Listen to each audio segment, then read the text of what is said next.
Voilà, ça c'est une bête de lettre de motivation. C'est bientôt le moment pour toi de rendre des lettres de motivation sur Parcoursup et tu sais pas comment faire. Bienvenue sur cette vidéo où je vais te donner mes meilleurs conseils. Il s'applique particulièrement aux écoles d'architecture, mais je pense que tout le monde peut y trouver son compte. Moi, c'est Jonathan, de la chaîne Ladro Family, et je suis en première année à l'école d'architecture de Lyon. Donc autant dire que Parcoursup, ça me connaît. J'avais postulé pour 9 ENSA et j'avais été accepté partout. Bref, tout ça pour dire que je suis pas un clown et que j'ai certainement un truc à t'apporter. Dans cette vidéo, je vais d'abord te donner mes meilleures astuces pour scotcher ton jury avec ta lettre et ensuite je te lirai une des miennes pour que tu aies un exemple concret. L'objectif, c'est vraiment te démarquer des autres et montrer que tu as le profil adapté à ce type d'études. Ça passe par la curiosité, la sensibilité, l'envie d'apprendre. Il faut aussi parler de tes expériences, ce que t'aimes dans la vie, tout ça en étant efficace parce qu'il faut vraiment capter l'attention du jury parce que des lettres, il en a environ 3000 à lire. Donc la lettre de motivation, c'est plus qu'un simple texte. C'est ton opportunité de montrer qui tu es, pourquoi tu es curieux à propos de l'architecture. D'ailleurs, attention, il ne faut surtout pas faire un exposé ou déballer des connaissances parce que ça les intéresse vraiment pas du tout. Pas du tout. Et enfin, pourquoi cette école est faite pour vous. Les écoles, elles, recherchent vraiment des étudiants motivés dans ce domaine. Il faut qu'ils soient créatifs et prêts à s'investir dans un domaine vraiment exigeant qu'est l'architecture. Votre lettre doit vraiment refléter tout ça sans être un copier-coller de lettres qu'on a vu partout. Alors, je vais vous donner 4 choses à faire et à ne pas faire essentielles pour votre lettre de motivation. Première chose à faire, dans chaque lettre, parlez en particulier de l'école à qui vous l'adressez. Vous pouvez parler des valeurs, des projets ou des spécialités, des spécificités que cette école a. Par exemple, l'approche de l'école correspond tout à fait à ma vision de l'architecture sur la durabilité des matériaux. Chose à ne pas faire. Je sais qu'on l'entend partout, mais surtout ne commencez pas par « depuis enfant, j'ai eu envie de faire de l'architecture ».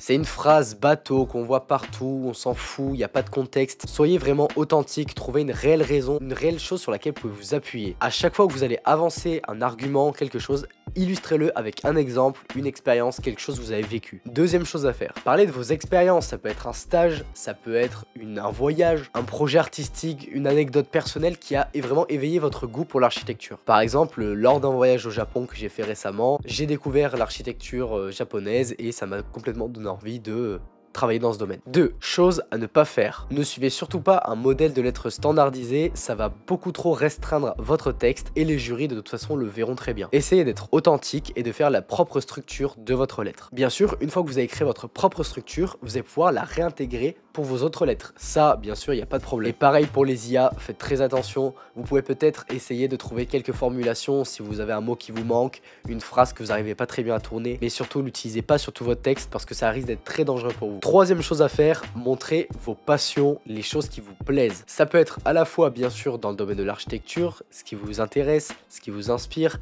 des mouvements que vous avez découverts, mais aussi vos hobbies personnels comme je sais pas, la lecture, le crochet. Si vous arrivez à trouver quelque chose, une caractéristique qui peut lier à l'architecture, comme la lecture, je sais pas, la capacité à apprendre, la patience, ça peut vraiment être utile en fait. Troisième chose à ne pas faire, ne soyez surtout pas trop général. En fait, quand tu vas avancer quelque chose, il faut vraiment que ce soit précis, que ce soit juste et que ce soit intéressant. Dire juste j'aime l'architecture parce que c'est beau, c'est nul. C'est nul! Au contraire, il faut creuser, il faut dire pourquoi ça vous a plu, peut-être quelque chose que vous aurez pu rajouter en tant que futur architecte. Ça peut être très intéressant de prendre cette position. Quatrième chose à faire, structurer votre lettre. Une structure assez simple, c'est d'abord commencer par vous présenter qui tu es personnellement. Ensuite, dans un deuxième paragraphe, tu vas parler de pourquoi tu as choisi l'architecture, en tout cas pourquoi tu as choisi d'y postuler et pourquoi cette école en particulier. Et enfin, dans un troisième paragraphe, tu peux parler de ta vision de l'architecture à plus long terme, tes objectifs et un remerciement poli bien sûr. Et enfin, quatrième chose à ne pas faire, évitez les fautes d'orthographe, par pitié, faites-vous relire, utilisez l'intelligence artificielle, là ça servira vraiment à quelque chose.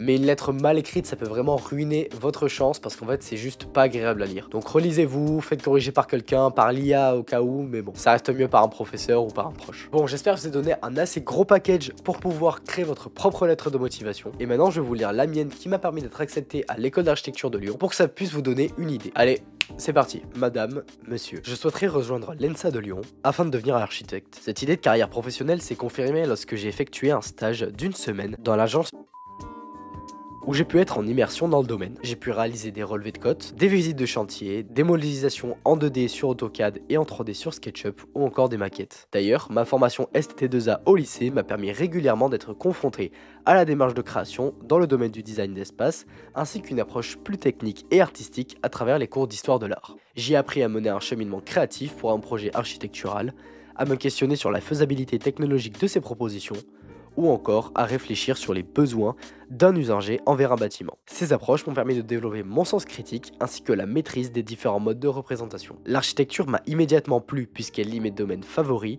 les sciences et les arts. J'aime à la fois la physique, les mathématiques et le design. Pour moi, l'architecture est le pouvoir d'habiller l'espace en lui conférant une sémantique singulière en fonction du contexte. J'aime le fait de concevoir des lieux qui répondent à nos besoins en proposant une approche esthétique tout en renvoyant l'image de ce qu'il y a à l'intérieur. Je souhaiterais donc devenir architecte et plus particulièrement en accord avec les enjeux environnementaux. Pour moi, il s'agit d'une priorité de rendre nos édifices les plus éco-responsables possibles pour lutter contre le réchauffement climatique, les passoires thermiques et la chaleur dans nos villes. Les architectes qui m'inspirent sont notamment Shigeru Ban pour ses démarches humanitaires et l'harmonie de son architecture avec la planète, et aussi les architectes du cabinet Woha pour leur architecture fusionnant architecture et nature. J'ai choisi de postuler particulièrement à votre école pour sa pédagogie spécifique et ouverte à la fois. Et je suis conscient de la charge de travail qui me sera demandée, mais cela m'encourage au contraire à m'investir pleinement dans la formation. Apprendre sans cesse de nouvelles connaissances et développer mes compétences sont primordiaux pour moi, car cela donne du sens à ma scolarité et à mon épanouissement personnel. J'aimerais intégrer particulièrement votre école pour son exigence à travers la qualité de ses enseignements et l'enthousiasme des étudiants qui m'ont partagé lors des journées portes ouvertes auxquelles j'ai assisté. Votre offre de master m'a également beaucoup intéressé pour le grand domaine d'études géoarchie et ADRS, et également pour la formation continue AUE, architecte et urbaniste de l'État. L'architecture de l'école en elle-même me touche beaucoup, qui a été réalisée par Françoise-Hélène Jourda et Gilles Perraudin, dont j'apprécie beaucoup le travail et l'engagement écologique qui font écho à mes valeurs. J'ai hâte d'intégrer vos équipes pour une formation de qualité dans laquelle j'apporterai ma créativité, ma rigueur et mon esprit d'équipe. La situation géographique de l'établissement me permettrait aussi de profiter de l'offre culturelle lyonnaise pour enrichir ma culture avec la confrontation des œuvres in situ, source d'inspiration indéniable. Je suis déjà allé plusieurs fois à Lyon par le passé, et cette ville m'a immédiatement séduit grâce au quartier du Vieux-Lyon pour son histoire,